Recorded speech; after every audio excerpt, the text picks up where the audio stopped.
샬롬.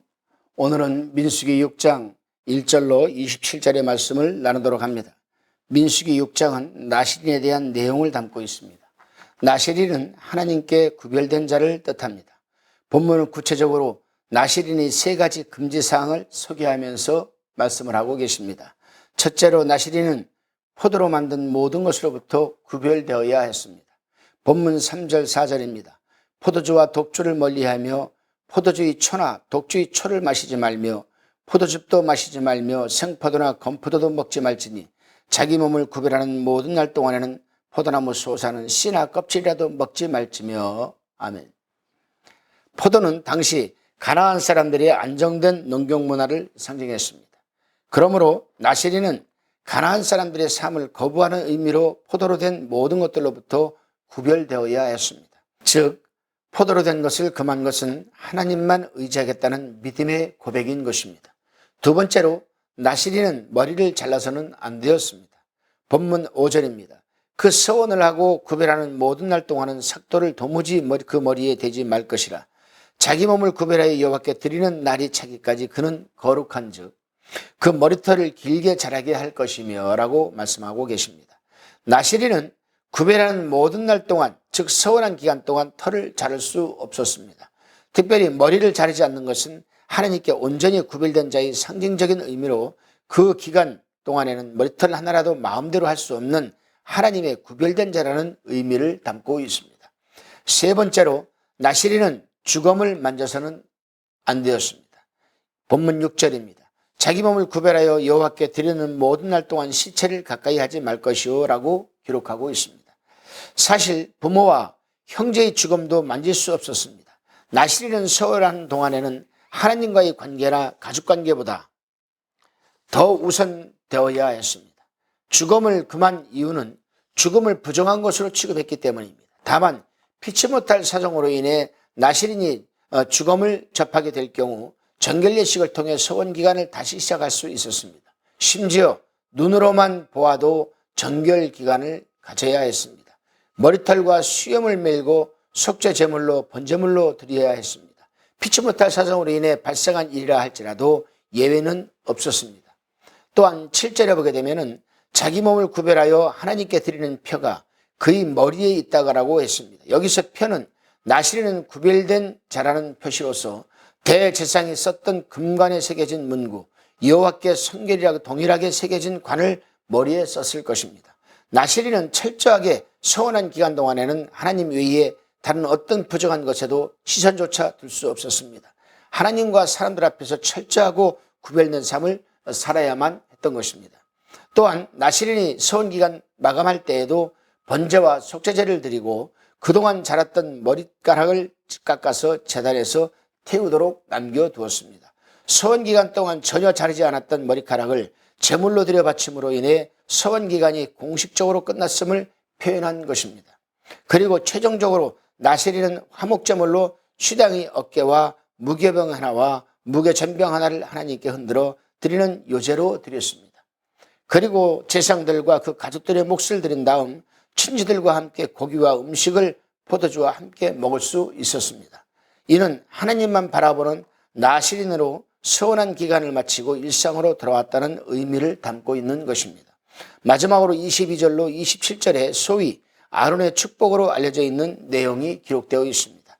하나님께서는 모세를 통해 아론과 그 아들들에게 이스라엘 백성들을 이렇게 축복하라고 알려주시는 것입니다. 즉 대제사장인 아론과 그의 아들들이 복을 빌면 하나님께서 복을 주시겠다는 것입니다.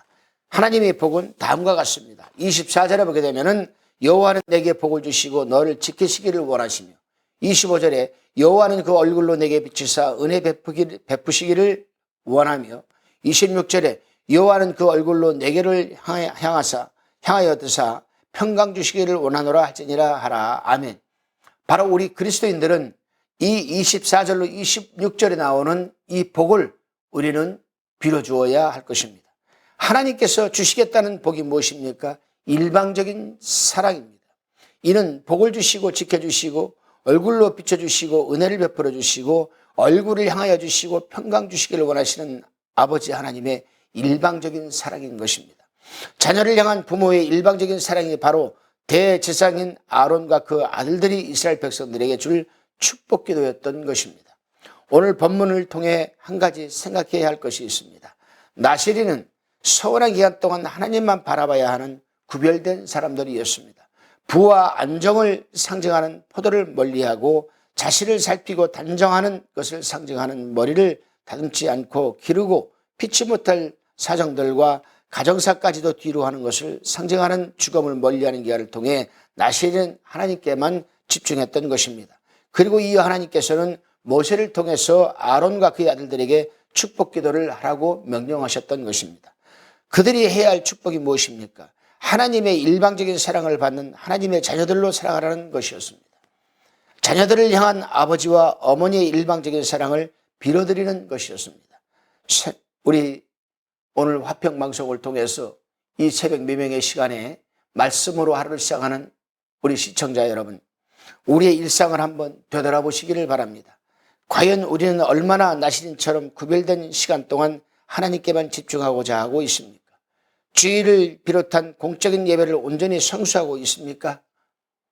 하루의 일정한 시간을 구별하여 하나님께만 집중하는 시간을 갖고 계십니까? 아니면 분주하고 바쁜 일상 속에 방향 잃은 배처럼 줄기긴 연처럼 살아가고 있지는 않습니까? 하나님만이 우리 인생을 인도하시는 도시 되시기도 하시고 가야 할 곳과 멈춰야 할 곳을 정하시는 다시 되기도 하심을 잊지 마시기를 바랍니다. 이를 잊지 않기 위해 우리의 일상의 나시린처럼 구별된 시간을 갖고 살아가시기를 바랍니다. 그래야 속도로 살아가는 인생이 아닌 바른 방향으로 살아가는 인생살이를 살아내시기를 주님의 이름으로 축원드립니다. 그 구별된 시간과 삶을 통해 하나님의 일방적인 사랑을 기억하며 살아내시기를 바랍니다.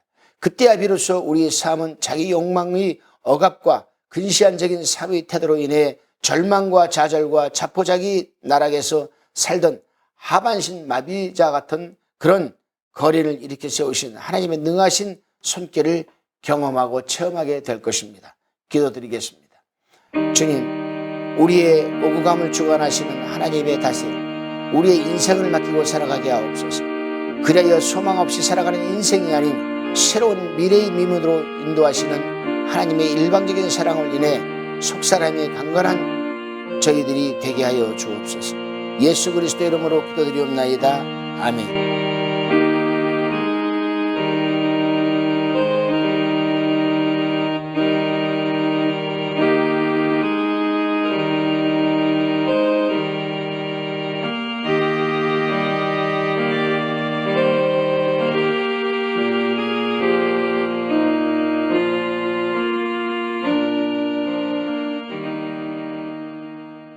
화평방송 구독, 좋아요 부탁드립니다. 감사합니다.